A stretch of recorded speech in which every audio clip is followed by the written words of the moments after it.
Welcome back, everybody. Here we are for our next session with Honoree Fanonne Jeffers and Jenna Blum. Welcome.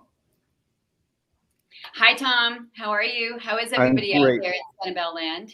Everybody has been having a great time, and they're going to continue having a great time now that they're hanging with you. I'm very excited to have you here. I will say that Jenna is the CEO of A Mighty Blaze, and A Mighty Blaze has helped us make this happen this year, as they did last year. And they're behind all the scenes with the tech stuff. And the reason you can hear my voice and see my face right now is because of Jenna and her crew. So thank you for that. You're welcome. Yes. And Honoree, we are just thrilled to have you here as well. You were on our wish list and miraculously you were available. So thank you for joining us. Thank you for having me, Tom. I'm just thrilled to be here. And hopefully one day after this whole shebang is over, pandemic shebang, I can come in person. I think we can make that happen for sure. Jenna, I don't know about you though. Oh, I'll be there. Whether you invite me or not. I know where the conference is. So okay, okay. But I also sunblock for everyone. Yes, that's right. Right. Yes. We will tell you why we were talking about that in the green room, but first we'll do some serious author talk, right? Exactly. Well, listen, I'm just going to very quickly introduce you guys in terms of your bios because they're so impressive. And I think it would be, a dereliction of duty if I didn't tell people how awesome you are in an official capacity. And then I'm going to sign off and let you take it from there.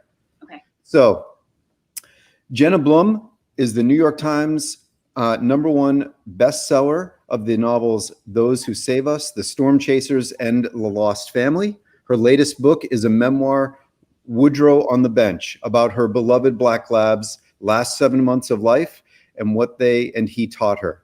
And it is available now, as of last week. It's a hardcover now. There it is. Exciting. It's an actual print book.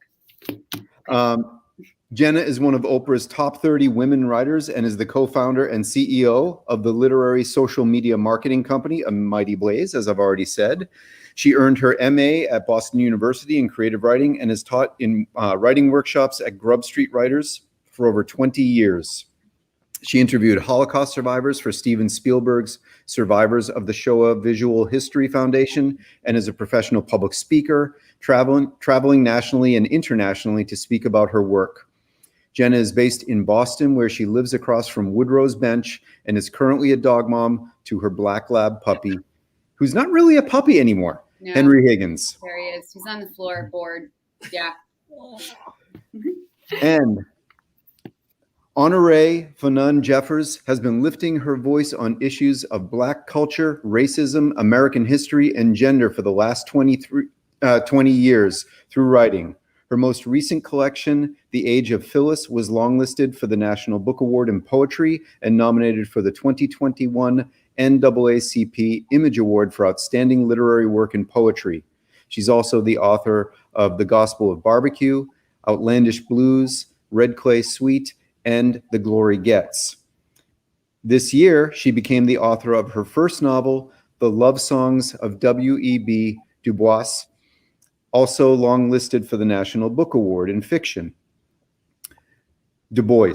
She is the recipient of fellowships from the American Antiquarian Society, Breadloaf Writers Conference, the National Endowment of the Arts, the Vermont Studio Center, the Witter Binner Foundation through the Library of Congress, and the Tennessee Williams Scholarship in Fiction from the Sewanee Writers Conference. She is also the winner of the Emerging Fiction Fellowship from the Aspen Summer Words Conference, and recently was honored with the 2018 Harper Lee Award for Literary Distinction, a Lifetime Achievement Award, and she is a professor of English at the University of Oklahoma. Welcome, and thank you for joining us. Take it from here. Oh, actually, you know what? Since the topic of your discussion is publishing in the age of COVID, it just would be interesting for me to hear, because I know that Jenna started A Mighty Blaze as a result of COVID, in reaction to COVID. And I'm assuming that both of you have been affected by COVID in terms of supply chains, in terms of being able to do events to promote your work. I mean, here we are online and we're talking, but it's probably cut into your face-to-face, in-person speaking engagements that in a normal year you would be doing. So if you guys could talk briefly about those experiences and then go from there, I'd really appreciate it. Thanks so much. Thanks, Tom. Thank you, Tom. I will talk about that and then pass the baton to you, Professor. Okay. And guys, like we were talking about this in the green room, like since Honoree is a professor, I like to call her professor because she earned it. Like she earned that ish. So, but I might slip and call her Honoree, but I'll try not to. And that will not bother me because Jenna and I are now friends.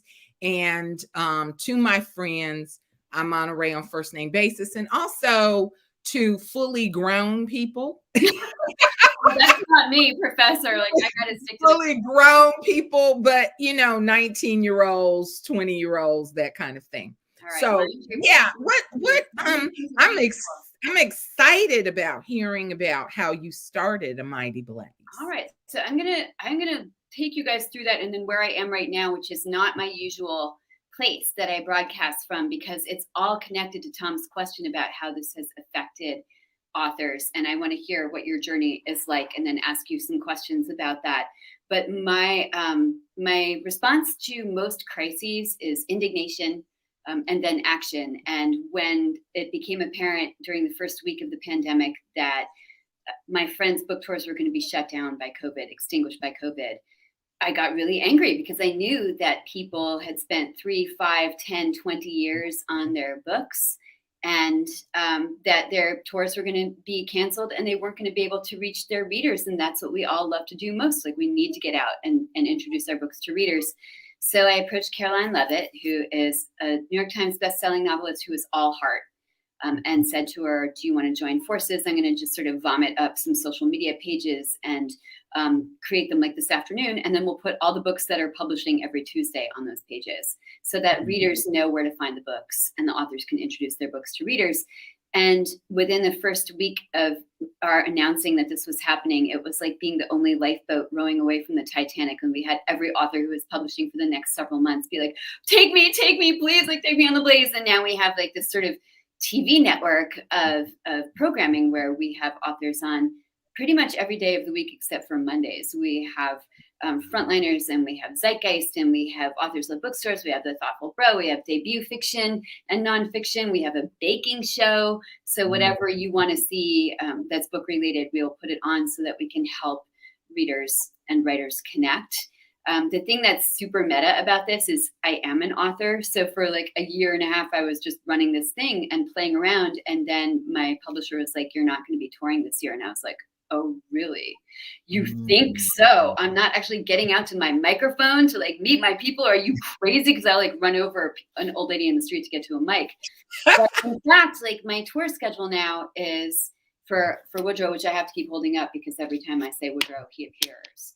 And I just got this book last week because it was caught in the supply chain and it was 2 weeks late and my pub date got punted and everything is a big mess right now, y'all. Everything is a big effing mess right now. And we're just trying to get by as best we can. So what this meant for me is that I have events set up. They're mostly outside. They're with people. They're with dogs. And I also have a healthy amount of virtual events sprinkled in that you can see on the Blaze and other places. And right now I'm on a book tour driving across country from Boston to Milwaukee to do my first event live with Henry, my new dog, who's so bored by the whole freaking thing. And so I'm coming to you from the Valparaiso, Indiana Public Library, which was like halfway between here and there. Like these are the lengths we will go to get our books to you because we will do anything. I mean, I'm speaking for myself, but maybe you're the same, Professor. Like I will, busk in the street. Like I'll drive across the country with my dog. I'll be online. I'll start a company. Doesn't matter. Like we want to connect with you and we want you to read our books. So now I feel like this is very meta and coming full circle that I'm here as a rep of the Blaze, but also as an author on a tour, trying to do everything I can, like shaking my tail feathers to get the books out to the people. So that's kind of like the nutshell version of what my life has been like for the last year and a half and how weird it is at this very moment. Thanks God for libraries. Thank you, librarians, bookstores, other authors for being willing to pivot so that we can get the books out there. And I said to a bookseller the other day when she was like, "Your books are here. Come sign the books. They're actually here." I was like, I feel like we all have ball bearings in our ankles because we pivot so much. Like every day is a new challenge. So how has this been for you? Because last I spoke to you, you were on the Blaze doing our debut spotlight with Rachel Barenbaum. And you had just released your immensely acclaimed Love Songs of W.E. Du Bois. Am I saying that right? It's actually Du Bois. No, it's not. Du Bois. It's W.B. Du Bois. However, really is supposed to be Du Bois. Du Bois. But he was from Massachusetts, and so it was anglicized. In Massachusetts, we have boys. We don't have Du Bois. Right. We have boys in Massachusetts. Right. And so, and I knew you were good people, Jenna, because I love me some Massachusetts. I spent a month in Worcester. Oh, yeah. The American Antiquarian Society, and it's like my favorite place in the world. And I have to tell a quick librarian story before we get to the whole thing about the pandemic. So when I was a little girl, I was a very socially awkward child. I'm still socially awkward. People always are shocked by that, but I just say whatever is on my mind. And now, because I'm a little kinder and a little bit more gracious, people dig it. But back then I would just say whatever was on my mind. But the library was the place. It was my happy place. And for those of us who are older and we remember the show Cheers. Yes. And so when Norm would walk in, they go, "Norm." And that's what they would do when I was a little girl in the library. They say, "Honoree." Every time I walked in, because librarians love little kids who read. And so they'd always have the best books, they'd save them for me so I could have them always. So run along. Yesterday I was in a meeting and the librarians were talking about this new thing called open access, which is way too complicated for me to even know what they were talking about, let alone explain it. But we were talking, and so I raised my hand. It was a Zoom meeting, and I said, how is this going to affect me? And the librarian said, "Well, Professor Jeffers, an internationally known writer like you," and that's all I heard. I just went, "Oh my God. Oh my God. This librarian told me I was and that was it. It was over. You can't tell me nothing now. You cannot, Jenna. A librarian said I was internationally known." So what I will say is I am an introvert. A lot of people are very shocked by that, but I'm one of those kind of introverts where when I'm around people or on Zoom, or StreamYard or whatever the platform is, I'm like, "Wow." And then I'm in the fetal position, afterward, right? So I would say the first, just in terms emotionally, and then I'll talk about how it affected my writing. Emotionally, it didn't bother me for a good 6 months because I thought, well, this is going to be over soon. Yeah. And this was last year, and it just didn't bother me. I looked at it as a great opportunity to be in the house and not have to lie and say I was going to get together or a party when I knew I wasn't showing up, because anytime I'm showing up, me, Jenna, I'm going to be cute. I'm going to be cute. So there's I got to beat my face. I got to find just the right outfit. Then if I know there are going to be some haters there, I got to be even more cute and just the whole thing. Right. So that was fine. And then reality hit that it wasn't just that I could be in the house, that I was forced to be in the house. That was around September. And I was supposed to be getting my and they gave it to me virtually, but I received my second Lifetime Achievement Award. Oh my I God. was inducted into the Alabama Writers Hall of Fame. You know, I'm from Alabama. And so I was like ready because, you know, I love to be home. So I'm from Georgia and Alabama. So I had bought my outfits weeks ahead of time. I had coordinated the jewelry with this, and the other. So it was just devastating. I waited until the last minute to tell them I couldn't come. I cried, but I was like, okay. And then right around September is when it hit me. But I didn't have time to think so much about it because I was in line edits for love songs. Okay. So I just spent all the holidays again, still thinking this is going to end any minute now. Any minute, it's going to be over. And so I was just pushing through with the line edits. Then, you know, you can imagine copy editing. Then the book was done. Copy editing an 800-page book, right? So it takes a while. It's a thick baby. It's my baby, but it's a thick, chubby baby. And so, how many of us were? I'm looking at a comment. How many of us were thinking this is going to end any minute now? I think many of us were. I'm still thinking that sometimes. Right. Yeah. And so then, you know, we started thinking about what was going to happen.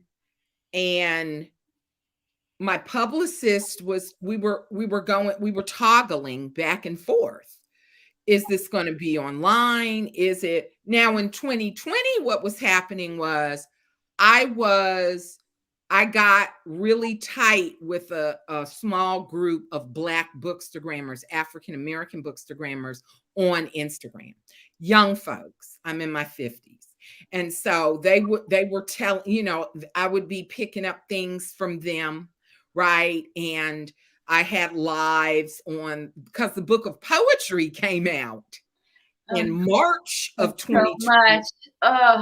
And then the novel came out in August of 2020. So it was really difficult. And then I was supposed to be in New York when Miss Oprah announced she was, you know, I know. She just makes the world a better place. I love her so much. When Miss Oprah announced that, you know, and was hugging my book to herself, to her bosom, right? Her sacred bosom, right? So I was supposed to do, and then I had a dream. And I know this sounds weird, but I pay attention to my dreams. And my dream told me, do not, Sacred Bosom would be a great band name. Do not get on the plane. And so even though I'm vaccinated, I'm fully vaccinated, I contacted them and I was terrified because I thought they were going to be really mad. Yeah. Yes, this morning, but they weren't. They were very understanding and it went well. But I was devastated. It's just been really, but I want to get back to something you said about, you know, you get angry, and then you get to work. For me, one of the things that I do, Jenna, when I feel out of control, writing lies to me that I'm in control of what's happening. And so whenever I feel like things are just out of my control, that's when, so I started thinking about essays. And so now I have short stories that, you know, because I started off as a short story writer. So I had a whole thing of short stories that I've been working on for years. And then new short stories that I wanted to work on. So those two books have now been in progress. Essays and short stories have now been acquired by Harper Books. So I'm Yay, you're my Harper sister. Congratulations. I know, I love you so much. Yeah, I love Harper. Right? And my publicist, she doesn't like it when I do this, but I'm gonna do it anyway. The great Jane Byrne at HarperCollins. But yeah, that's what I do when I feel out of control. Writing lies to me that I'm in control, and then I work. It may not be the healthiest thing, but it saved me, because I was starting to get really sad. I think it's a very healthy thing, and I envy it. And I envy it not only for writing and marketing during the pandemic, which is hard, publishing during the pandemic and having to miss an opportunity, like hugging Oprah and her sacred bosom with your book between you. Like, it's like, hopefully. Oh my God, because I was so jealous when I saw her, and I've got to get that memoir, when I saw her just recent interview with Will, with Will Smith, and I thought, he's there. He gets to hug her. You need to make a book sandwich with Oprah. It needs to be you, Oprah. I know, he's there. Her. People talk about how great she smells. I don't mean to sound weird, but I'm just like, it's Oprah and Rihanna. I want to smell their perfumes. I'm really good with sussing out perfumes too. So I'm like, as soon as I get next to them, I'm gonna try to figure out what perfumes they're wearing so I can smell like either Oprah or Rihanna, or toggle back and forth. But yeah, it was, but I feel the same way you feel, Jenna. The people really, I'm here for the people. The writing is for the people. And so it hurts that I can't, I'm a hugger. I'm a big hugger. That's why whenever, in the before time, whenever I would go someplace, I would always make sure I was taking my vitamin C and doing whatever, because I didn't want to get sick, because I'm a hugger. I like to touch people, not in a gross way, but I like, touch people. I like to, and then there's also an energy that you get when you're standing on that stage, or even down, at a bookstore. You feel the people, and they give you something. It's true. I'm so grateful for this, and I feel like I'm talking out of both sides of my mouth, because I'm grateful for the Blaze and being able to put people online and connect this way. And I feel like your words are a virtual hug, even though we don't get the perfume effect, we don't get the Oprah sandwich, the Oprah Rihanna book Honoree sandwich, Professor Honoree sandwich. But it is an amazing thing, and I think it's here to stay, because it connects us all, no matter where we are. But there is something about, I launched the Woodrow memoir with Jodi Picoult in a theater, and we were. Ooh, Jodi?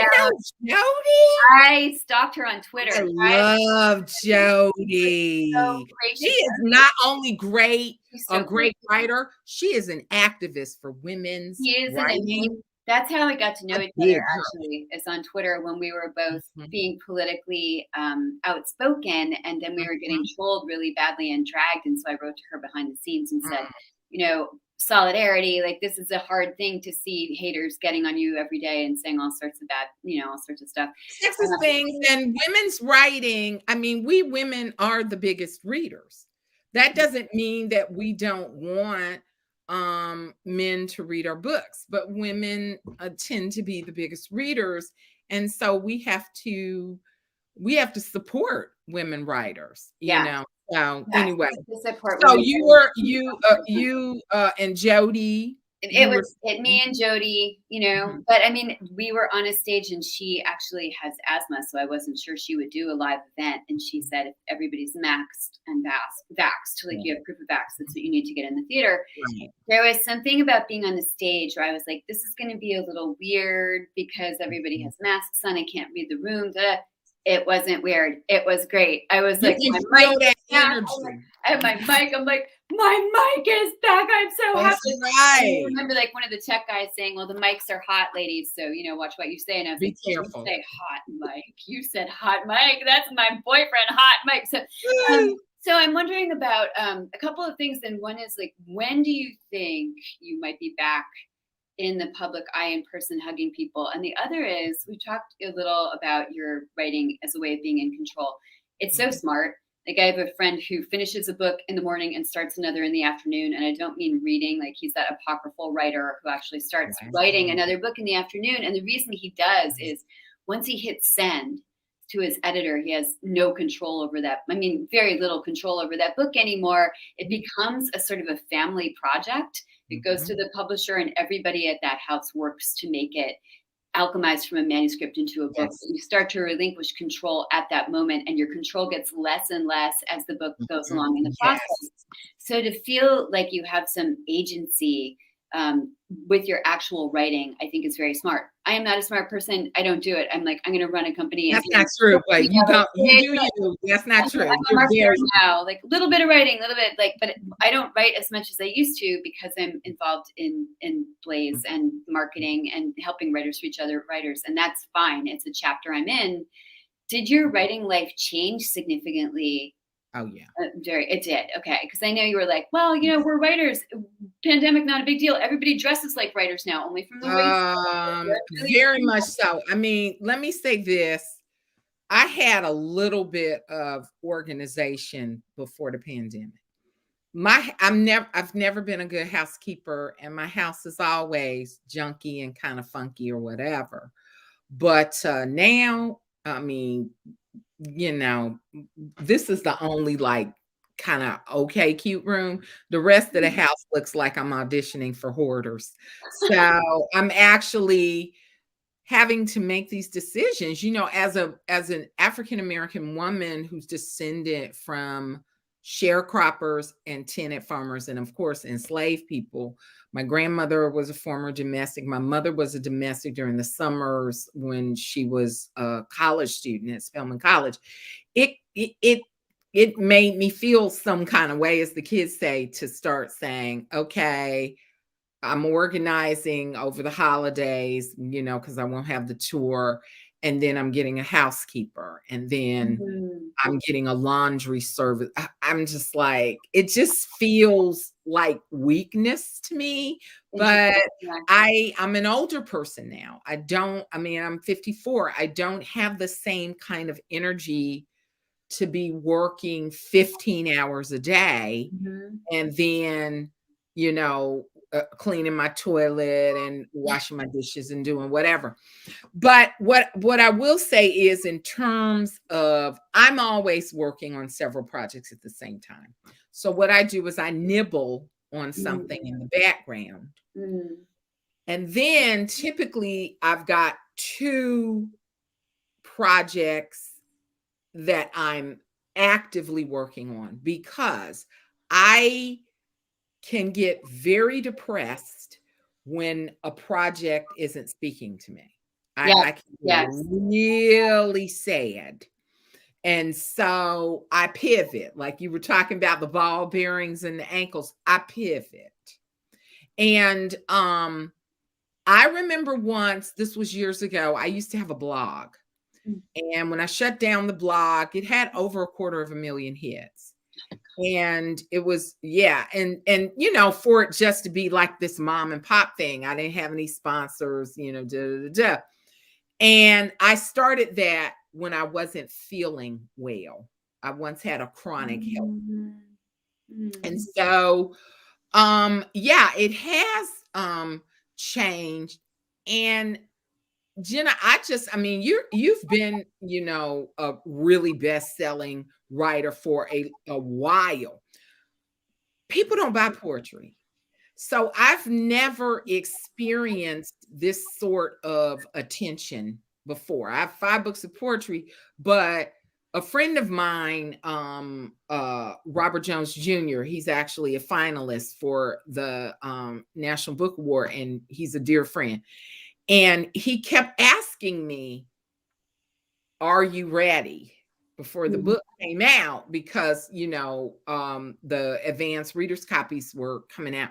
And I said, ready for what? He said, for the attention. I was like, come on, this is an 800-page novel. You know, who's going to read this?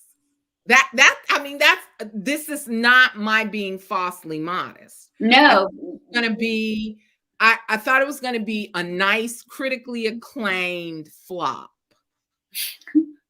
But I was like, they've already paid me. You know what I'm saying? I've already got my advance. So, and then Miss Oprah called. But I couldn't tell anybody, you kind of keep that under wraps, and that's all I can say. And so, boom. So all of this stuff happening. So now I just have to tell you, I get in where I fit in. I get up sometimes 5 o'clock in the morning, 5:30 in the morning, 2 to 3 times, a week. And I try to write something. But I mean, I remember the great Toni Morrison, who's like my fiction goddess, saying she didn't like to sign contracts for books that weren't done yet, right? Because then it felt like homework. But for me, deadlines are right now at this time in my life when everything is just woo, woo, woo, woo, woo. If I didn't have if I didn't have deadlines, I wouldn't get anything done because I'd just be sleeping. There's so much to mine in what you said. And I think, first of all, people buy freaking poetry, like buy it. And I think that in the pandemic, I heard so many people say that their concentration was kind of shot. And I find that to be true. I'm a fiction reader. Like I read novels. I aspire to write novels, and I also read memoir. And it was hard for me to focus on things. They really had to draw me in. But this is so embarrassing. I started following a couple of poetry Instagrammers so that I could get little bites of poetry every day. And it started up the writing machine in my head again, and it seemed doable. And one of my favorite poems is from a guy called Mike Golden. I put his poem over my desk, and it is, forgive the language, write a fucking poem. Anytime you don't know what to do, you'll have a whole lexicon, in spite of yourself. And I thought, every day I can write a fucking poem. I'll write one poem a day. But, poets don't get enough love, and it's so important. No, they don't. They really don't. But poetry, I know we've got to get to some of the questions. Yeah, I'll just say this. Many fiction writers I know who never intend to publish poetry, write poetry for language control. Yeah. There's a way that it helps you to trim the fat off of a sentence, off of a paragraph. It also is such a doable thing. If I'm thinking about writing a book, like I have an outline on my wall, it goes from the ceiling to the floor, and I know I can just pick a scene and run with it. But there's something very intimidating about that. So if I'm like, just write a fucking poem, like usually what it does. And then let it get longer. Yeah. And then it usually also when I'm writing a poem, it's about an emotion that is really dear to me, and I'm trying to encapsulate that in words that are related somehow obliquely to that emotion and express it in that way. And then you can build something around that if it's that powerful. Sometimes when I start with stories, I start with ideas, and they're not as fetching or as emotionally driven. So people buy poetry, read poetry. If you're writing, we have so many wonderful writers watching this chat. Someone says my latest purchase is Playlist for the Apocalypse by the great Rita Dove. So good. Look at all the love for poetry. Okay, this is amazing. And I do want to take audience questions, but I wanted to say one more thing and also ask you about this. Okay. When you say, like, when your friend was saying, "Are you ready for the attention?" I think it's such a crapshoot as a writer, and I want you guys to ask questions about publishing and about the industry, because you have us here as your captive authors. We will answer your questions honestly, candidly, because it's Sanibel. I feel as though every book I write is like that. And forgive me, Harper, because I have an amazing house, amazing publisher, amazing publishers. Yes. Kitty Beitner, I have Laura Rossi, who's actually watching this. They shake their tushes every day to get my books out there. They work literally 24/7. Like they text me at midnight to say, like, hey, did you post this? Let's post this or that. I still feel as though, because there's so many excellent writers and it's hard to get your book to people's attention, I always want the attention from my books, but I never take it for granted. So for you to be like, why are you saying this? It's not just a poetry fiction issue. It's like anything you write, readers have to fall in love with it. And before they do that, they have to know about it. So I'm so grateful to everybody watching today to get to know about as many books and authors as you can. and discover new writers who are new to you. Like, so amazing. So that's my comment about that. And I'm so grateful your book has gotten that attention. Like that Ron Charles love letter, like, what Ron Charles, Oprah, like ding dong. I'm the same way when I'm on Twitter and someone says, or Instagram, and someone says, I love your book, I always say thank you so much. Isn't it like I always say that. It's never a moment where, I mean, even if I just click, if I forget, that's on me. But typically I'll at least click the like, but then a lot, especially on Instagram, because I don't have as many followers on Instagram. Everybody follow Professor Honoree right now on Instagram. Follow her right this moment. So yeah, sure you get all the personal in-person connection and love. I do the same thing about 1 a.m. when I'm like finishing eating my breakfast. I'm scrolling through Instagram, but I'm thanking and loving everybody. Thanking and loving because people, and I regularly post thank you. Yeah, I appreciate you, because people can spend their money on whatever they want to spend it, and their time. I always think and my book takes time.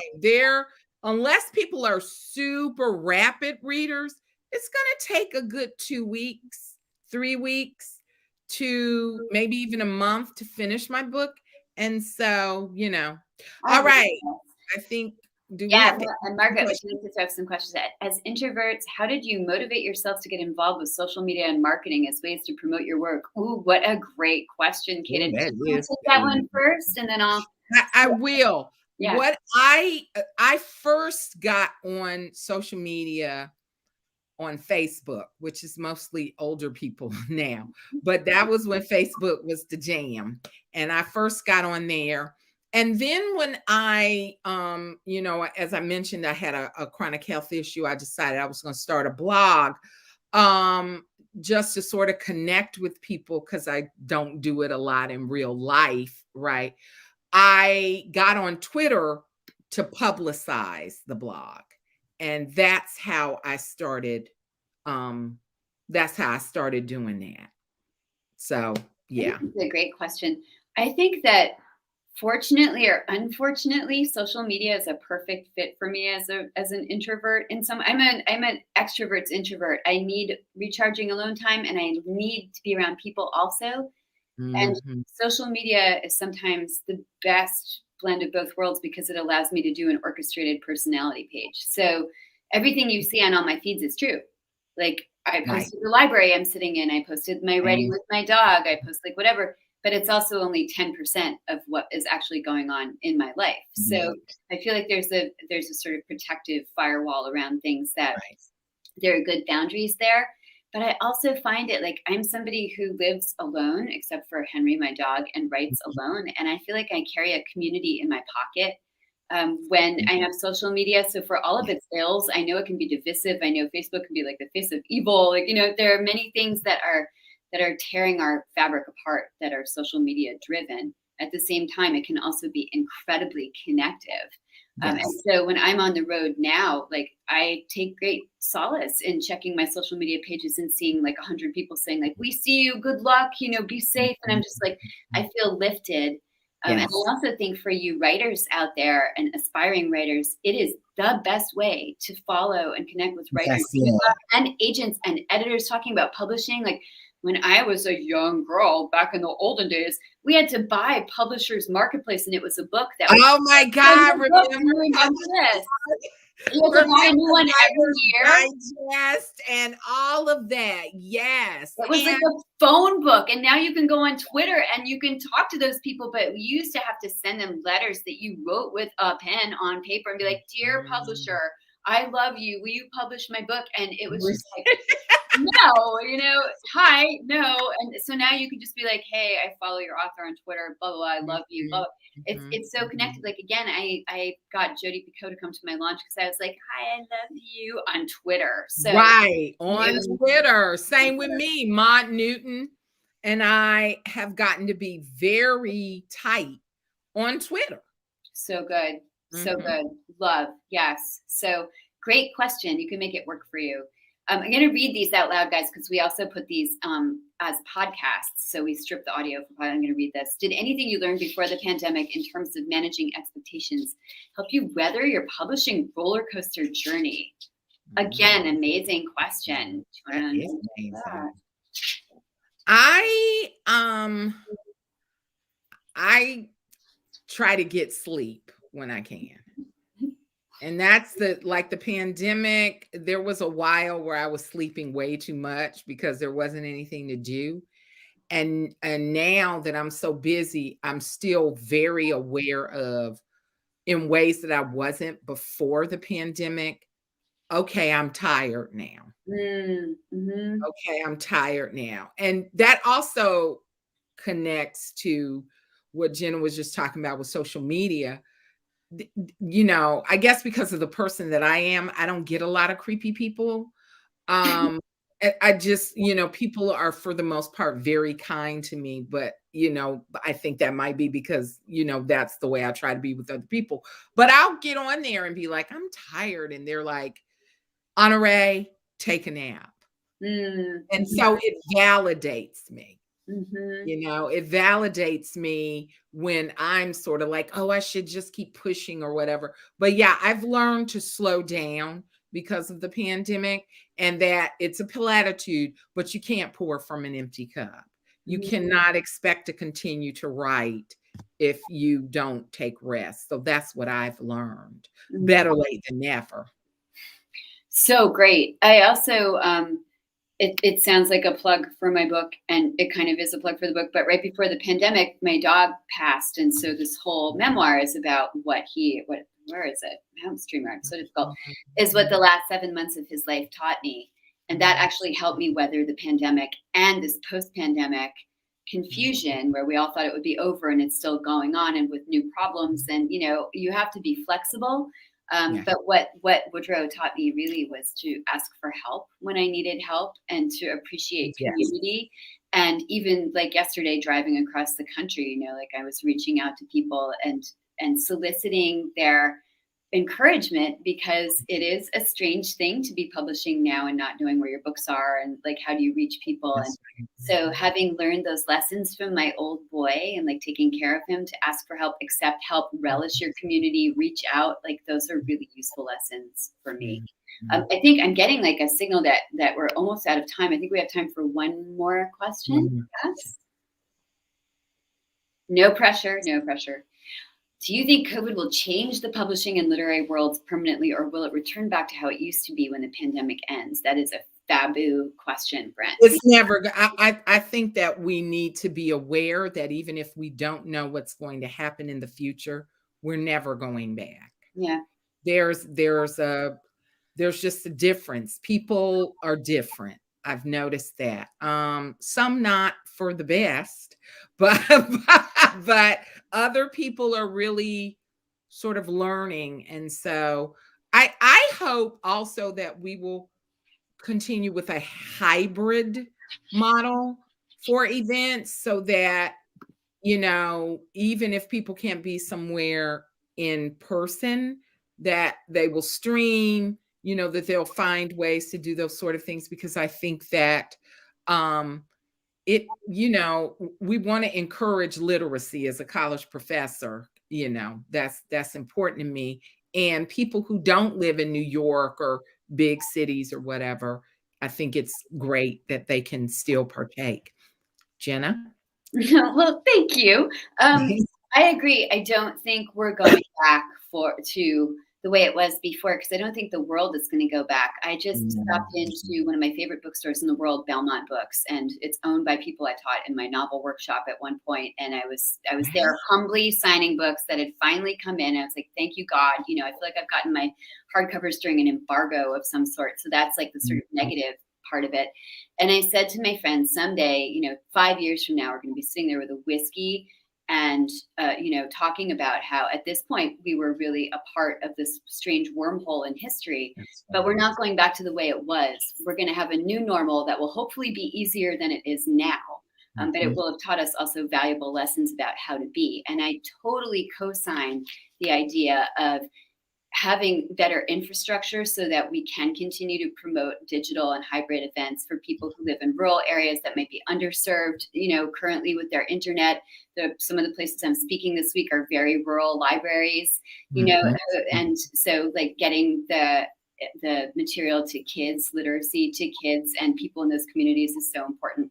And I don't think that we would have learned about that before the pandemic put a finger on that inflection point, because we were sort of limping along thinking, oh, it's okay.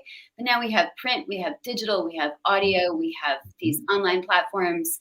I think that you should all buy digital and print books and audio and as many books as we can to sort of enjoy books in all forms. But I think all of those forms are here to stay. And I'm really excited about that. Me too. Yeah. I just love you. I love you too, Jenna. We should keep doing this more often.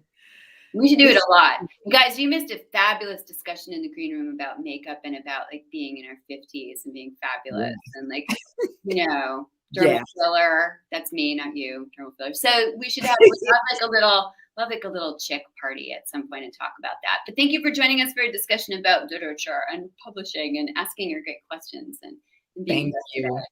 This has been wonderful. I love it. Love the conference, you guys. Well done. Have fun at the rest of the conference, and thank you for hosting us.